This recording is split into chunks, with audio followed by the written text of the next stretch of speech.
maka perlu diulang-ulang dengan kesabaran yang luar biasa.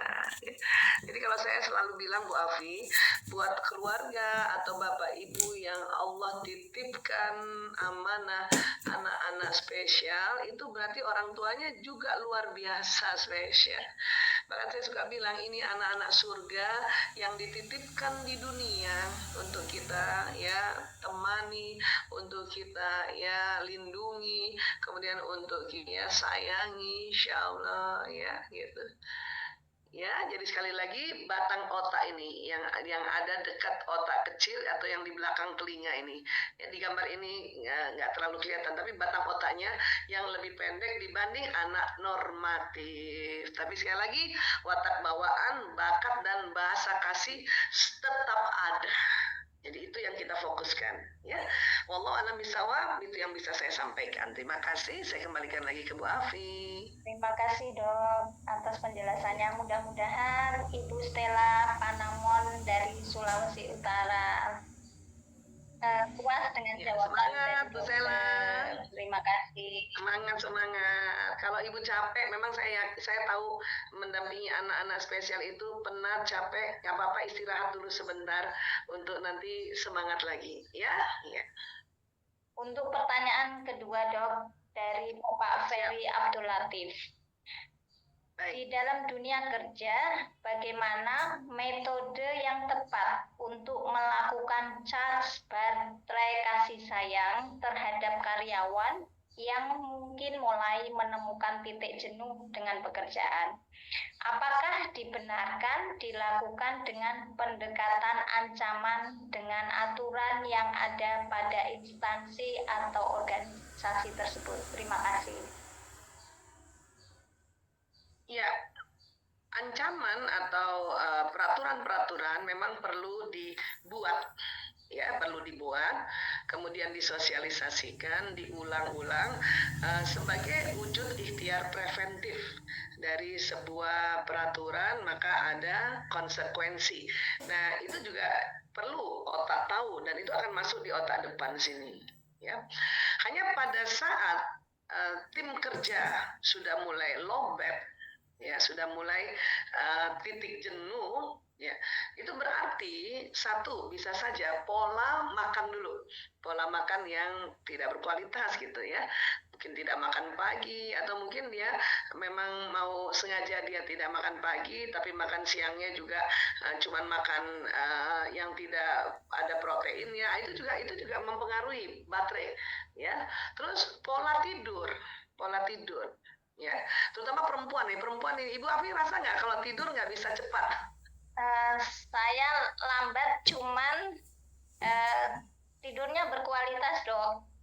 Ya, itu perempuan memang. Ya. Tidurnya nggak cepat, ya, kadang di atas jam 12 ya. Bahkan waktu tidur kita masih dengar aja suara sekeliling. Suami mendengkur kita dengar, anak nangis kita dengar. Nah, itu perempuan itu. Ya, hanya memang sebisanya minimal 4 jam buat perempuan. Kalau laki-laki 6 jam. Ya. Jadi pola tidur juga ini sangat-sangat mempengaruhi titik jenuh kita punya badan, ya, dan kita punya otak, ya. Nah, ketiga, ya, pola aktivitas fisik.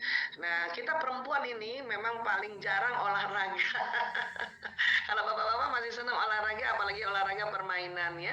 Maka kita memang diminta untuk punya olahraga yang teratur walaupun tidak lama, barang 10 sampai 15 menit, ya. Dan olahraga paling baik itu jalan gitu, ya. Jadi buat teman-teman yang misalnya dari rumah jalan ke tempat kerja, atau misalnya jalan ke tempat kendaraan dan baru misalnya pakai kendaraan umum, ya. Wah, itu dan kalau itu dilakukan teratur itu juga baik sekali untuk memenuhi charger tubuh gitu. Nah, barulah berikutnya adalah baterai kasih sayangnya, ya, kosong atau tidak. Ya, tentu memang sebagai mitra kerja terbatas kita untuk mencharge dengan metode baterai kasih sayang ini. Ya, mungkin kalau pujian atau kita dukung tim kerja yang baterai pertamanya adalah pujian, ya, kita katakan, terima kasih, hebat kamu, Terima kasih ya. Oh, asik gitu. Gampang ya. Cuman yang baterainya sentuhan fisik ini nggak mudah kita menyentuh ya Bu Afi. Apalagi misalnya tim kerjanya perempuan, terus bapak pimpinannya mau ngecas, itu susah itu. Mahrumnya.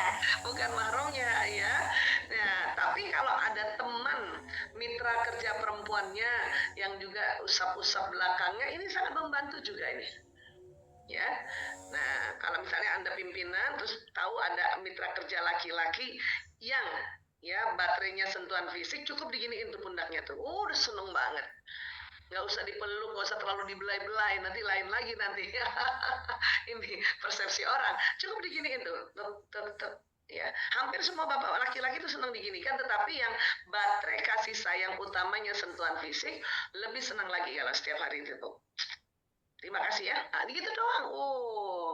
Itu langsung, semangat lagi kerja itu. Nah, waktu berkualitas ini terkadang ada mitra kerja yang memang perlu dipanggil untuk diajak bicara. Ya, 4 mata saja. Ya, itu memang ada tuh. Ada mitra kerja karena tadi baterainya quality time. Ya. Dan ada juga memang mitra kerja itu pelayanan, artinya justru dia yang ingin melayani kita dan kasih kesempatan dia melayani. Pak, siapa? Mari saya bantu apa Pak yang bisa saya kasih? Bu, kasih pimpinan kasih itu, ya. Dan tentunya ya pada saat dia sudah melayani, kita tetap memberi pujian, tapi pujiannya bukan yang cuman keren kamu, bukan itu. Ya, terima kasih kamu sudah bantu saya. Nah, itu dibutuhkan itu kalimat bagi baterai yang pelayanan, act of service. Ya, terima kasih ya, kamu sudah bantu saya. Terima kasih pelayanan kamu ya. Nah, itu harus dia dengar itu. Ya, nah hadiah jelas semua orang senang hadiah, tapi ada emang baterai yang selalu ngasih hadiah. Biasanya bukan si pimpinan ngasih hadiah, kadang-kadang dia yang bawain makanan, bawain gorengan gitu ya. Tolong apresiasi gitu. Atau teman kerja, terima kasih Bu Afi selalu bawain kita gorengan. Nah, Bu Afi udah seneng tuh.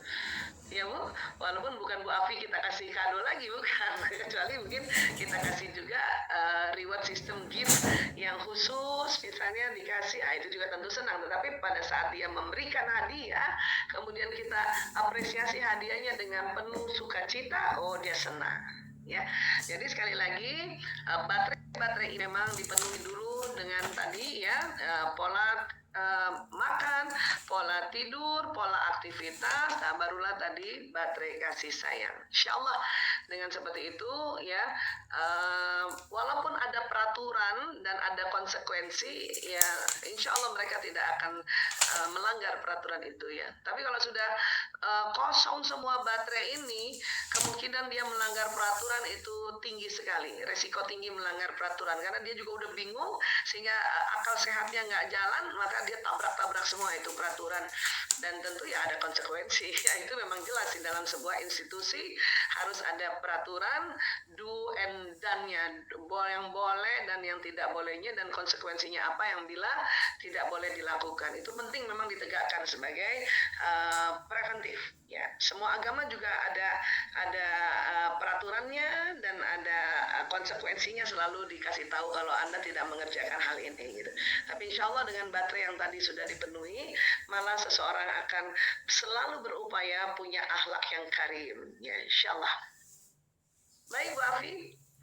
Baik Bu Aisyah, terima kasih jawabannya. Semoga ya, Pak terima kasih juga Pak Ferry terjawab ya Pak, terima kasih. Untuk pertanyaan ketiga Dok yang di Q&A dari Titian Selvia Kintamani.